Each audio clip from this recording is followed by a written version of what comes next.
Hello, everyone. My name is Miguel Martinez. I am a data scientist at Optum, and today we will be going over fairness in health AI, ensuring equity in healthcare cost predictions. First, we will give you an overview of fairness in health AI, and then we will walk you through a hands-on demo of a fairness analysis on healthcare cost predictions. To talk to you a little bit more about our company, Optum, we are a health services innovation company. Our mission is helping people live healthier lives and helping make the health system work better for everyone. Our You might hear a little bit of background noise on my street. I think everything should be fine. It's just apologies for the background noise. So our core competencies are around data and data and analytics, focused on clinical expertise, embedded technology, and consumer experience. And all of our products and services fall within our main business units, Optum Insight, Optum Health, and Optum RX. We aspire to improve the experiences and outcomes for everyone we serve, while also reducing the total cost of care. We connect and serve members across the healthcare system. We are very grateful we get to serve 9 out of 10 Fortune 100 employers, around 80 life sciences organizations, 4 out of 5 health plans, 9 out of 10 US hospitals, and government across the 50 states and DC. Overall, empowering more than 125 million consumers to live healthy lives. So if you look at literature on AI and ethics, you will see some general principles for ethical AI. And you might see, for instance, accountability, ensuring that AI practitioners, teams, and organizations are responsible for the design, development, implementation, and outcomes of AI solutions. This is related to what are the policies in practice of a company, and are they clear and actionable to all the teams? How is the company team keeping track of all the records for processing and making decisions related to AI? A second point is related to privacy. So AI solutions should protect personal privacy interests and ensure consistency with applicable policy standards. Especially in healthcare related to HIPAA in the US, as well as any other regulations that a company has in practice. Especially protecting things like data theft and misuse and abuse. Another big point is explainability. So AI solutions should allow humans to understand, monitor, and review its decision processes.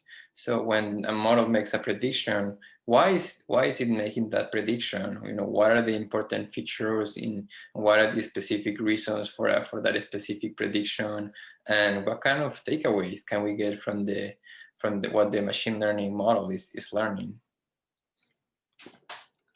And finally, fairness. This is related to AI solutions should minimize or avoid introducing historical bias and ensure distributed justice for the benefit of all groups. So thinking of how can we make sure that our AI solutions are not picking up injustices that are happening in the world right now, and how can we benefit all patients, especially those who are part of disadvantaged groups. And this will be the focus of this talk, fairness in the context of healthcare and AI. There are many promising opportunities for healthcare and AI. Here are some prominent areas of AI healthcare and some examples.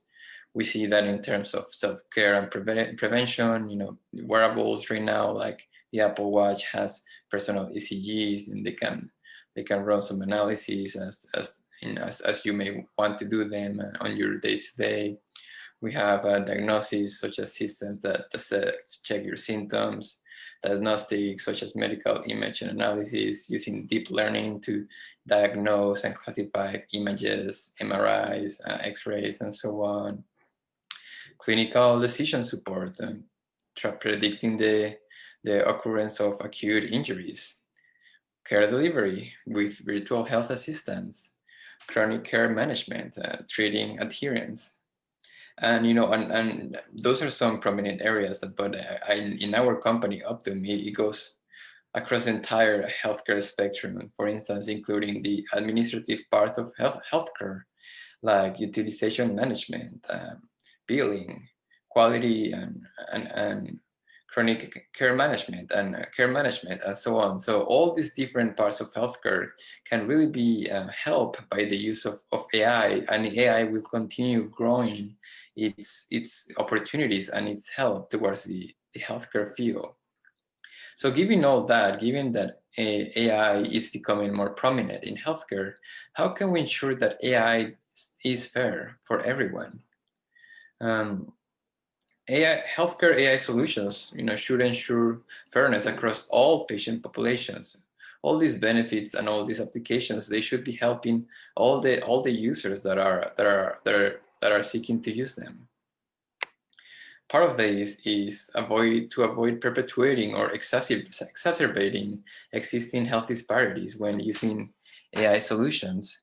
So if there are some discrepancies or differences and disparities in the current health system, how can we avoid transporting those into our AI solutions? And especially for more vulnerable groups, how can we proactively evaluate outcomes of our AI systems in order to ensure that they are not being negatively affected by these AI technologies? Here is we were talking about, well, we don't want to have bias in our AI solutions, and in order to understand that, it's helpful to see, well, what is bias? How can we think of bias? And here's a very good definition of algorithm bias in the context of AI and health systems. It says, biases are the instances when the application of an algorithm compounds existing inequalities in socioeconomic status, race, ethnic background, religion, gender, disability, or sexual orientation to amplify them and adversely impact inequalities in health systems. So in our current health and societal systems, given inequalities in socioeconomic status, in gender, in disability, and so on, how can we make sure that all of our algorithms are not compounding those discrepancies and negatively impacting those groups in the health systems?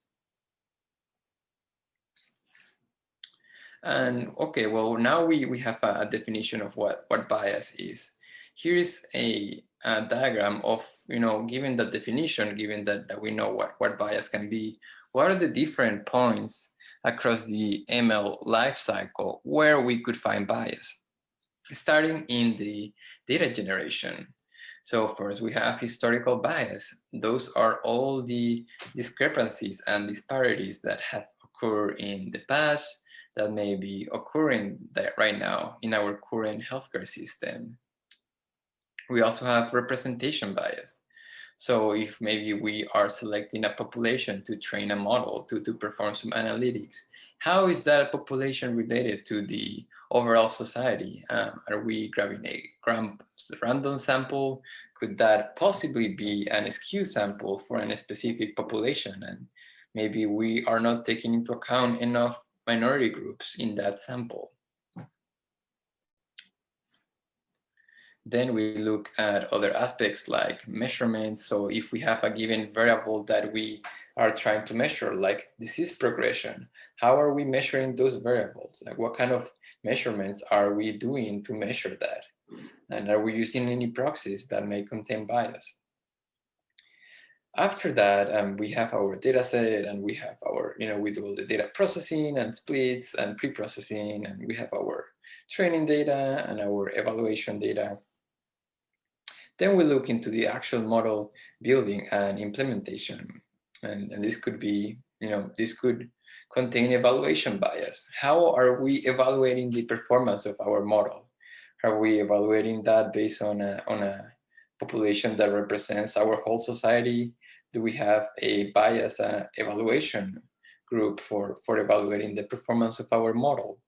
Maybe we're comparing the model to some sort of external benchmark. How is that external benchmark determined? How does it compare to the overall population? Those are some areas where bias could occur. Then there is also aggregation bias. So how are we, using the model for making predictions? Can the model correctly predict across various groups? Or is it meant to perform only in a certain population? And maybe for other populations, you might need different models. Then once you have your model output, you might see deployment bias. So how are the model predictions used and interpreted? Is the model being used for what it was intended to be used for? And all those kind of the post-deployment applications that we want to watch out for and make sure that they contain no bias. And now we're going to take a closer look into historical bias in the context of healthcare. Health disparities can be affected by multiple interrelated factors. Here are two very good definitions of disparities. We have health disparities, so a higher burden of illness, injury, disability, or mortality experienced by one group relative to another. Then we have healthcare disparity, which are differences between groups in health insurance coverage, access to and use of care, and quality of care. So we ended up seeing that a complex and interrelated set of individual, providers, health systems, societal, and environmental factors affect disparities in health and healthcare. So, for any given two populations, we can look at different factors and different results, and we can see, we might see differences, for instance, in their health insurance, in their quality of care. We might see differences in propensity of disease, in mortality. And all those differences might be affected by a complex range of factors, such as, starting from the individual level to what kind of providers they have access to the health system and so on. So understanding all those factors and how they are related to other help us get a better understanding of health and healthcare disparities and how they are related to model fairness. A big part of fairness and bias and disparities in healthcare outcomes are social determinants of health.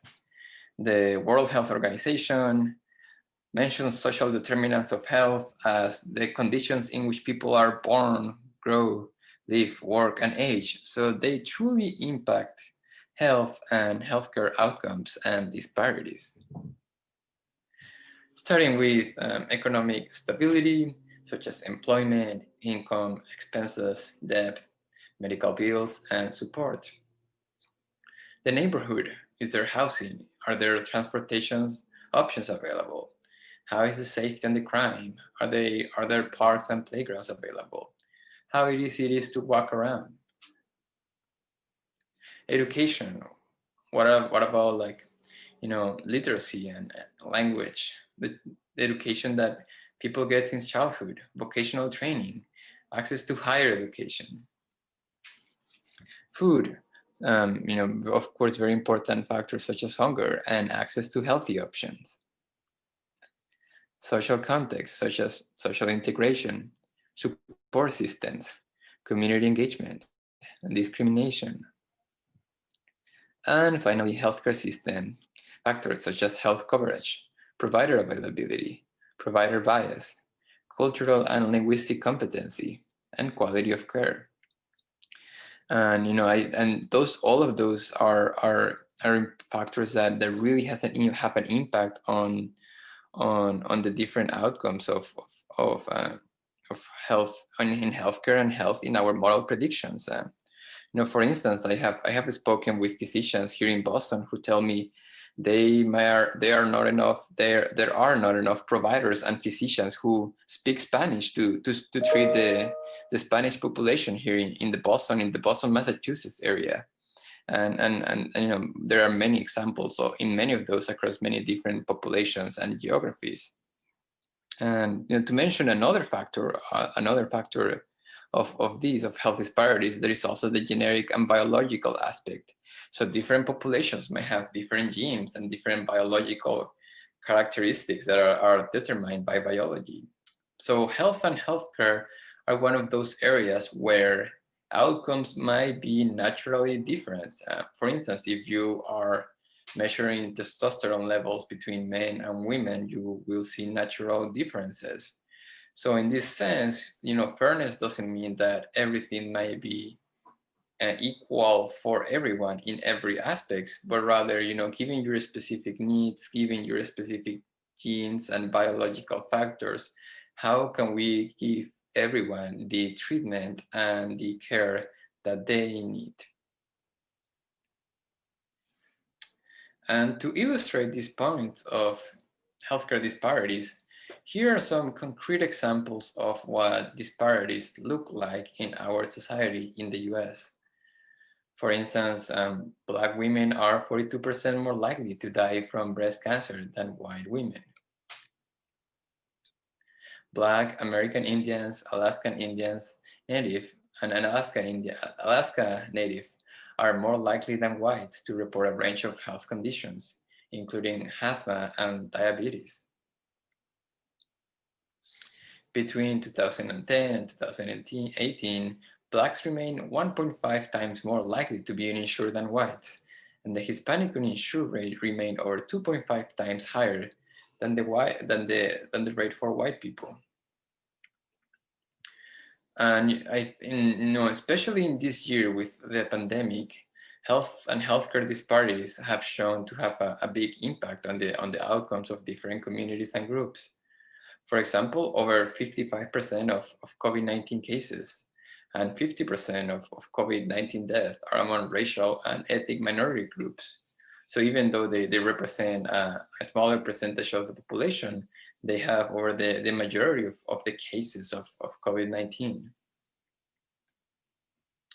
And it has been shown also that the COVID-19 mortality rate among the Black population is twice the rate than among whites.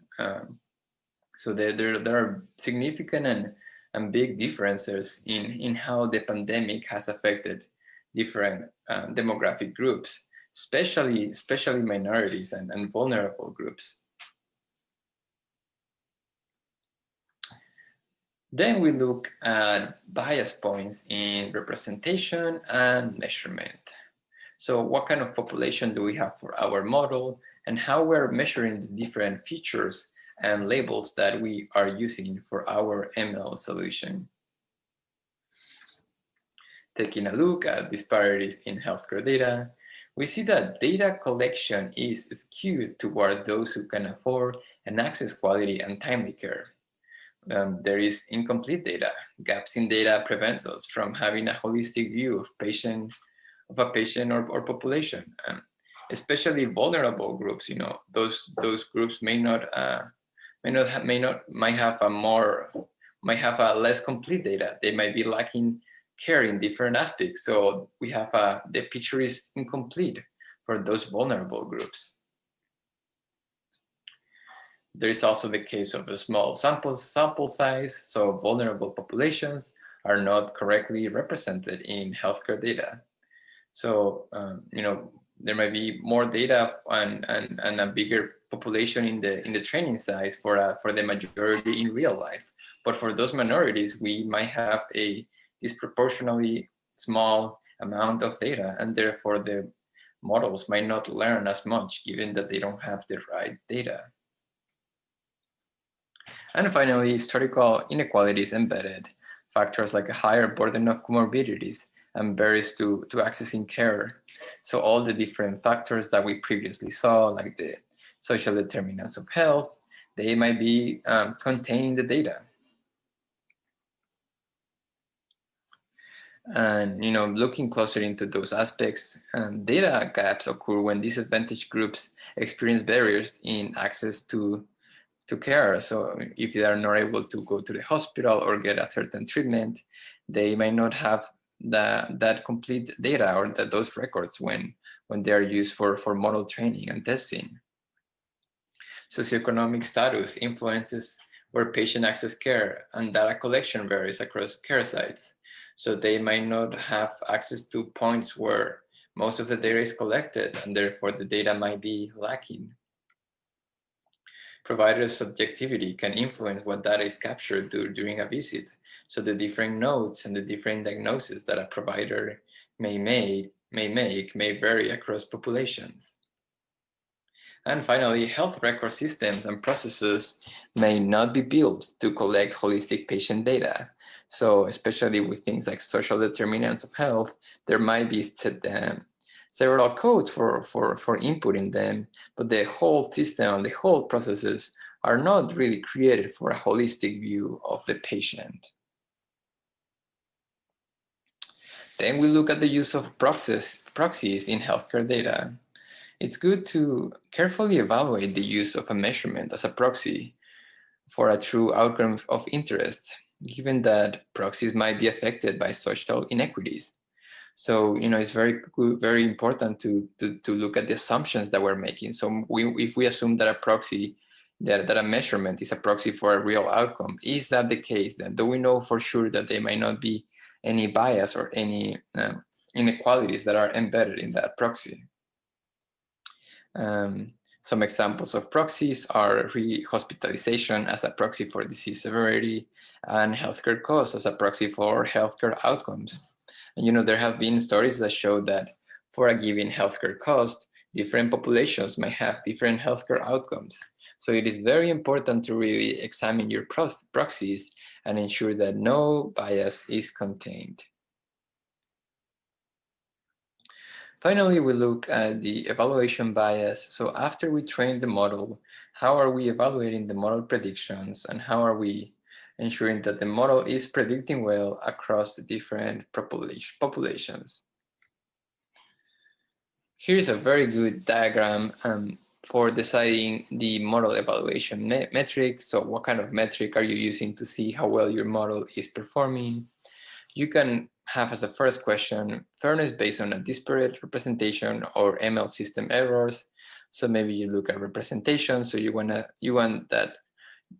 to be that the population for your model is correctly represented according to the societal representation. And from that, would you want to select an equal number of people from each group or proportional to the percentage of the overall population? So then you could have equal parity, so you have equal numbers, or for proportional, you have proportional parity. But then if you're looking at the errors, are the interventions from your ML predictions punitive or assistive? So would it be something that could help people, or would it be something that could harm people? In this case, I guess we can, if they are punitive, so if it is something that could harm people, are we interviewing with a very small percentage of the population, yes or no? And then we have different metrics that are recommended. So if it is a small percentage, we can use false discovery rate parity, so making sure that the false discovery rate is steady and equal across the different populations. If it is something that is helping people, again, are we intervening with a very small percentage of the population? If yes, we will look at recall parity. So, of the people who need this help, this intervention from each group, how many are we correctly identifying from our ML solutions? So for instance, if we are looking at hospital readmissions, when we are helping a very small percentage of the population, we will look at the recall parity. So the model would be predicting hospital admissions. So we want to make sure of the people who need a hospital, who need an intervention for a hospital admission in each group, how many of, or what percentage of them are we correctly identifying on each demographic group? And that way we can show that the recall is steady across the groups and that the model is performing well across our demographics. There are different tools for evaluating fairness, and different companies and different groups and academic groups have created multiple tools that help us make sure that our models are fair. We have Google created the ML Fairness Gym, Microsoft created FairLearn, IBM created AI Fairness 360s, and the University of Chicago created Equitas, and all of them have very nice features, and there are many others that are not listed here. So choose to explore around and choose the one that you see best fit your needs for evaluating fairness. For the purposes of today's talk, we will be using Equitas to evaluate fairness across different demographic groups for an algorithm that performs, that predicts healthcare cost. So now we will go to the demo of ensuring equity in healthcare cost predictions. I can share my screen. All right, so this is a demo of Equitas doing a fairness analysis. So this is to show you what a fairness analysis would look like in healthcare data. Again, when we have here healthcare cross predictions, Equitas is a toolkit for identifying bias. It helps us make sure that our model is predicting well across all of our demographic groups. And it shows some very nice tables and illustrations for model performance metrics across the different populations. For this healthcare cost data, we have demographic attributes for race, gender, and age. For the purposes of this analysis, we have selected the populations of a race of Black and a race of white. And we have the target variable of the outcome of the healthcare cost prediction. So it can be an actual, we have the true results, we have the actual results, and we also have the model predictions for healthcare costs. And in this case, healthcare cost is evaluated as a binary variable, yes or no. So it would be the people who are in the high healthcare costs or low healthcare costs. And by high healthcare costs, we mean the top 2% of the healthcare costs. And we have a data frame with the following columns: again, race, sex, the member gender, the age, the member age, the predict high cost, and the actual high cost.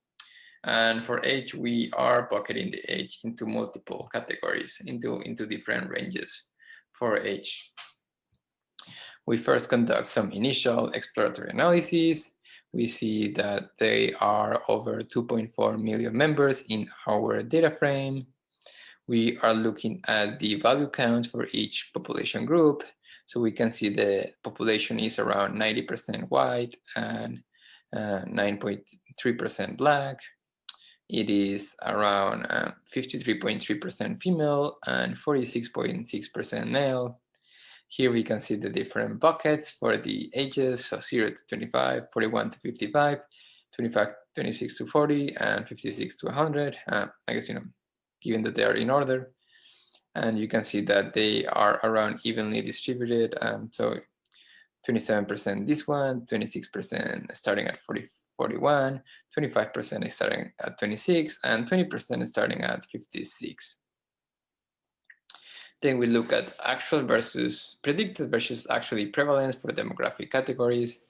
So here you have for the Black population and the white population, the predicted high cost. And for the Black population, we have around 2% predicted high cost.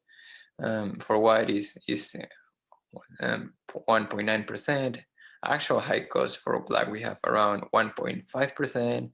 And for white, we have around 1.5%. Then we look at those distributions by gender. So female, we have a predicted high cost of 2.1%. For male, we have a predicted cost of 1.8%. Actual high cost, we have for female 1.5%, and for male around 1.5%. Then we look at those distributions according to the age categories. You can see here age 0 to 25, predicted high cost of 0.05%. 26 to 40, we have around 1%. Starting at 41, we have around 2%. And at 56, we have 4%. For the actual one, we have the first bucket, 0.5%, second bucket, 0.8%, third bucket, 1.9%, and finally, the last bucket, around 3%.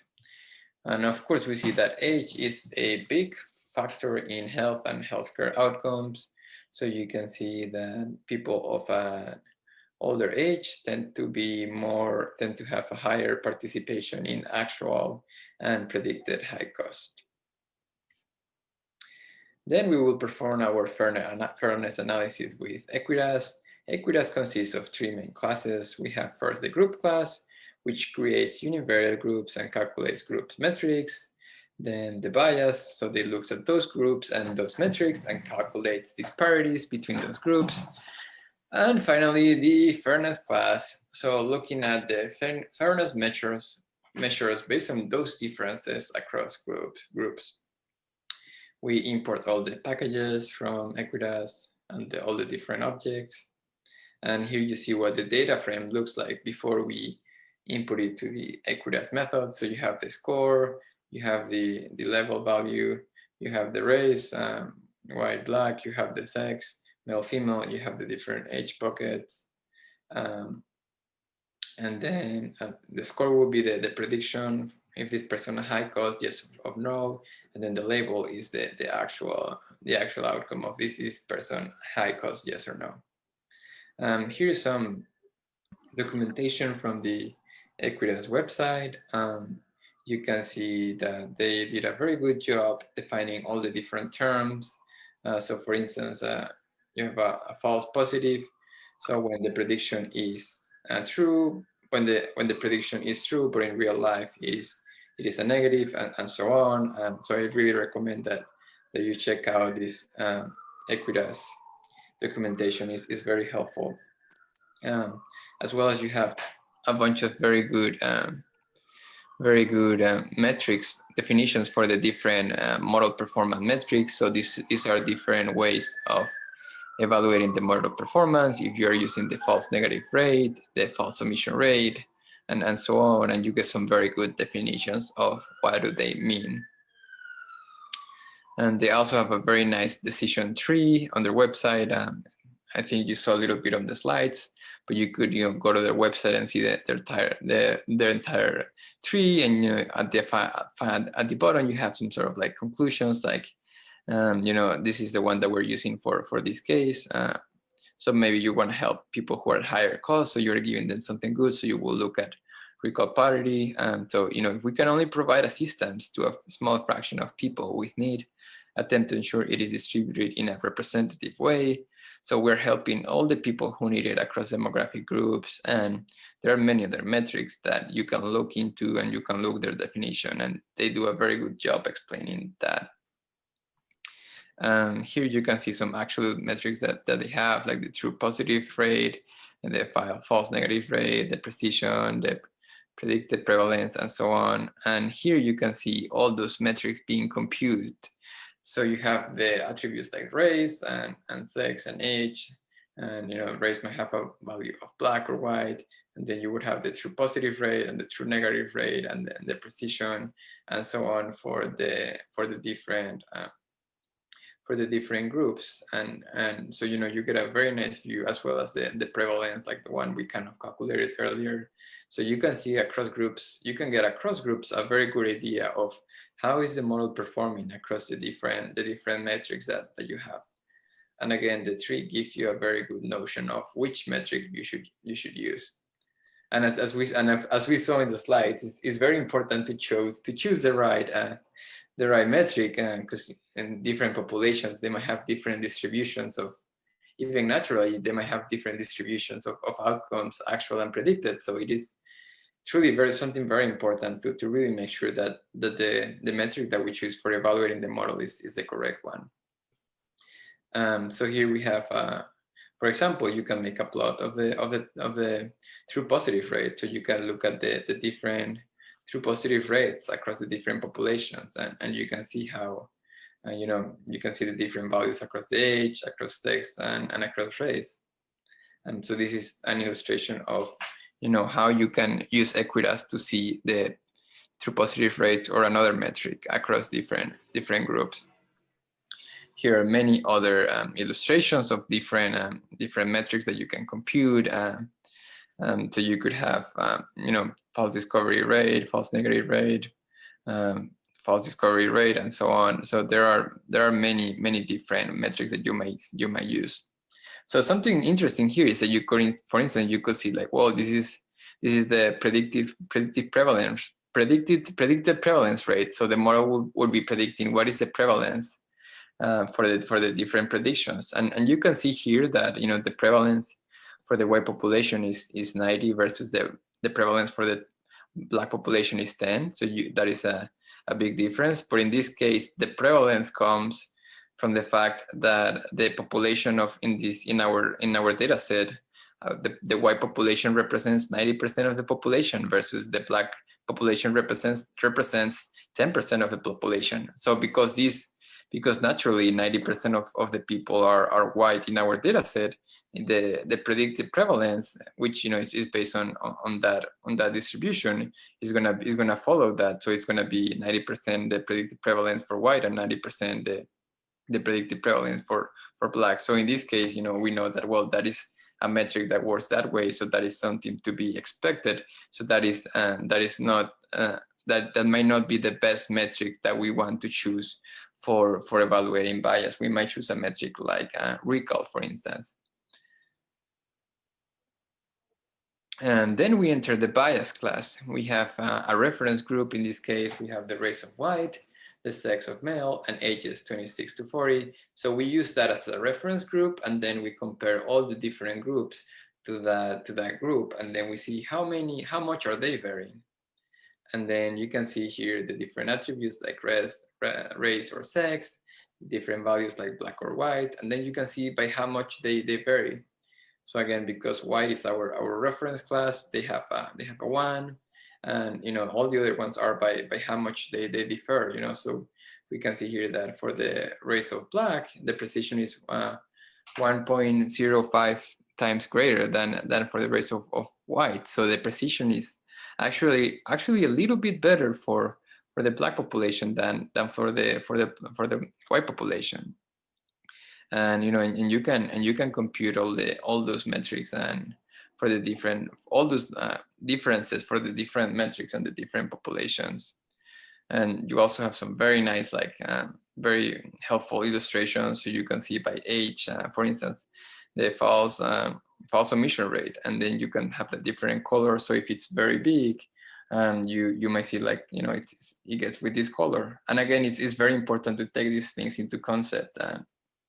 So we know that maybe higher people tend to have naturally higher costs. So if we see that this value is greater for the older population versus the younger one, we see that is a natural difference. So that is not something that is really affected. So you can have all these plots. And finally, for the fairness class, you see all these differences that you have calculated, and you have some sort of threshold that you can choose.